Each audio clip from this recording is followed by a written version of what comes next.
আলহামদুলিল্লাহ আলহামদুলিল্লাহ, ইসলি নামক নাফরমানদের কারাগার থেকে মুক্ত হয়ে দেশে ফিরেছেন আমাদের বাংলাদেশের শহীদুল আলম ভাই। প্রথমে শুকরিয়া জানাই ওই মহান সৃষ্টিকর্তার দরবারে। আপনারা সকলে হয়তো জানেন এই শহীদুল আলম ভাই গ্লোবাল সামুদ ফ্লোটিলায় যুক্ত হয়েছিলেন ফিলিস্তিনের গাজাতে যাওয়ার জন্য, কিন্তু তিনি সেখানে যেতে পারেননি। তার আগেই ইসলিম নাফরমানেরা তাকে গ্রেফতার করে নিয়ে যায়। শুধু তাকেই না, তার সাথে যতগুলা বহরের সঙ্গী ছিল সকলকেই তারা গ্রেফতার করে নিয়ে যায়। তবে আলহামদুলিল্লাহ, আল্লাহর অশেষ মেহেরবানিতে তিনি সেই নাফরমানদের কারাগার থেকে মুক্ত হয়ে বাংলাদেশে ফিরেছেন। বাংলাদেশে ফিরেই দেশের জনগণ এবং সকল মানুষের জন্য কি বার্তা দিলেন শহীদুল আলম ভাই, সেই বার্তাটা শুনেন আর শেষে একটা শেয়ার করে দিবেন। বাংলাদেশের মানুষের ভালোবাসা আমাকে আসার সুযোগ তৈরি করে দিয়েছে।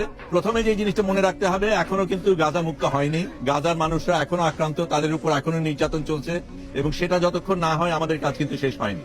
তার বাইরে যেটা বলবো, আমি অনেক মানুষকে ধন্যবাদ জানাবো। প্রথমে বাংলাদেশি যারা সারা পৃথিবীর থেকে সাড়া দিয়েছে, দোয়া করেছে, ভালোবাসা পাঠিয়েছে, তাদের কাছে আমি কৃতজ্ঞ।